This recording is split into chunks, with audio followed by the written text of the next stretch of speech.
العلاقة السامة التي تربط نسلهان أتاغول بالممثل قادير دوغلو. هل يمكن أن نقول عن علاقة الثنائية على أنها علاقة سامة؟ هل يمكن أن نقول أن نسلهان تمر بحالة تعلق؟ لنحلل الأمور مع بعضنا البعض وأنتم احكموا. العلاقة الغريبة جدا التي مرت بعدة مشاكل، ورغم أنه يبدو جليا عدم الانسجام بين الزوجين، إلا أنهم وفي كل مرة ينكرون وجود أي خلاف بينهم وأن علاقتهم مثالية. نسلهان الممثلة الموهوبة والناجحة والجميلة وذات شعبية كبيرة جدا حول العالم تتعرض للخيانة من زوجها قادير وتخرج بعد ذلك للعلن معه وكأن شيئا لم يكن. لنعد قليلا إلى الوراء وبالتحديد إلى بداية قصة حب نسلهان أتاغول وقادير دوغلو، والتي بدأت من اللقاء الأول بينهما أثناء تصوير مسلسل فتح حربية، وتحولت إلى قصة واقعية بمرور الوقت لتمثل القصة الرومانسية الأشهر في تركيا التي حازت على إعجاب الملايين. واستمرت علاقة الثنائي التركي لمدة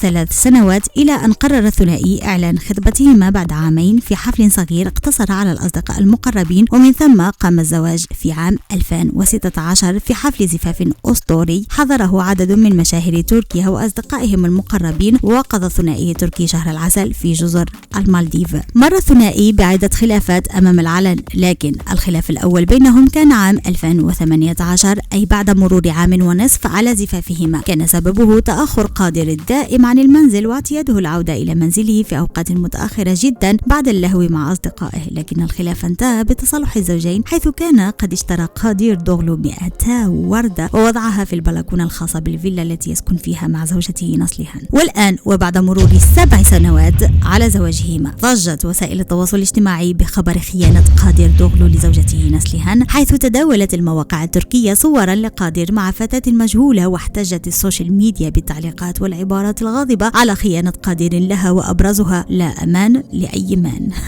وذكر البعض من المتابعين أن الممثل التركي آراس بولوت كان حاضرا في الحفل نفسه وحاول بكل الطرق سحب الفتاة وإبعادها عن قادير، ولكن لم يستطع أحد منع قادير من ذلك، وذلك وفقا لموقع إيتي بالعربي. حسنا، لنضع كل هذا جانبا ولنتطرق للجريدة التركية والتي يتابعها أكثر من 1 مليون متابع، والتي جاءت بعد خبر الخيانة بخبر آخر صادم، ألا وهو التالي: قادير دوغلو الذي يخبرنا أنه يحب زوجته في كل فرصة كان يعيش مع امرأة حرفها الأول هو اس لفترة طويلة، وأنه قد فتح بيتا للمرأة، وحتى أنه أقام حفل زواج إمام، ونسلهان على علم بهذا الوضع، بل وذهبت معه ليخطبها من أهلها. كل هذه المزاعم وكل هذه الإشاعات والأخبار من خيانة إلى زواج إلى علم نسلهان بكل ما يحصل، يأتي الرد من الزوجين برؤيتهم مع بعضهم البعض، تارة في إحدى المقاهي يرقصان، وتارة أخرى ذاهبان لمشاهدة حدث ما، وتارة رحلة إلى أذربيجان وأيديهم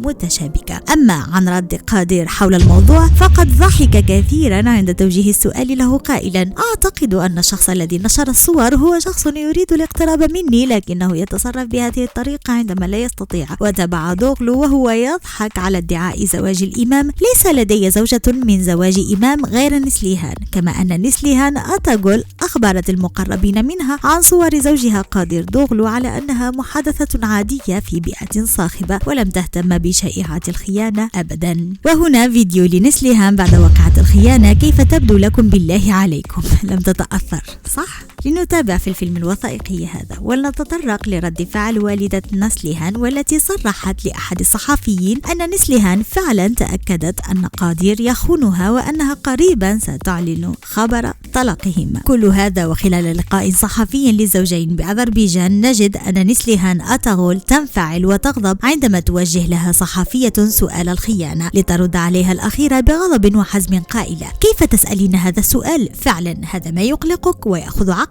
هل فعلا لا تصدقين ما تراه عيناك وأننا بجانب بعضنا وأمامك؟ وتابعت نسلهان مؤكدة على قوة العلاقة التي تربطها بزوجها، وأن مثل هذه الشائعات لا تؤثر في ثقتها بزوجها وحبه لها. وأكملت: بغض النظر عما يحصل، نجلس أنا وقادير وننظر في عيون بعضنا ونتوافق قبل أن نحكم على بعضنا. وختمت حديثها: لا أستطيع أن أفعل هذا مع أمي، لا أستطيع أن أفعل هذا حتى مع أقرب أصدقائي الذين يعرفون عني كل شيء، لكن يمكنني فعل ذلك مع قادر. وبدوره تدخل قادر في النقاش حيث وجه نصيحة إلى الصحفية باستخدام أسلوب آخر في الحوار في المرة القادمة، حيث قال: أنتم دائما تشاهدون حياة الشخص من الخارج وليس حياة الشخص الخاصة، وسؤالك بهذه الطريقة غير صحيح ويجب أن يكون بهذه الطريقة. بالرغم من الأخبار التي انتشرت عن زوجك، كيف تكملان حياتكما الزوجية من دون أي مشاكل؟ الخلاصة، ورغم ادعاءات الثنائي لا يوجد دخان من دون نار،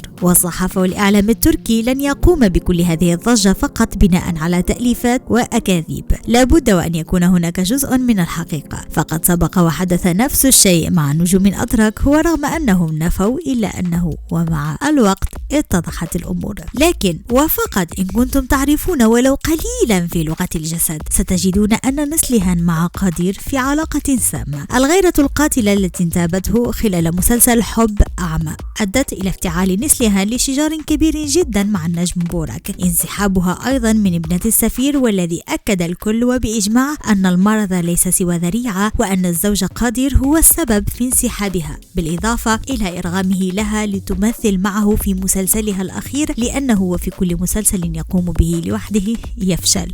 في هذه العلاقة ومن وجهة نظري الشخصية أرى عدم انسجام غير من، وعلى الطرف الآخر تسلط وتدهور وتراجع نسلهان في الآونة الأخيرة، حيث أن اختياراتها أصبحت غير موفقة، وخير دليل فيلمها الأخير على نتفليكس. أما بالنسبة لقادر وعلى المستوى الفني فهو ليس مثل نسلهان، لا من ناحية النجاح ولا الجماهيرية، وهذا سيؤثر على علاقتهما حتما. هي إن كانت متعلقة به فسترضى بكل شيء وستضحي كثيرا لتبقى معه، في حين هو سيضغط عليها كلما رأى نفسه أقل منها كي يبقيها تحت سيطرته. وهنا يظهر طيف النرجسية يلوح في الأفق.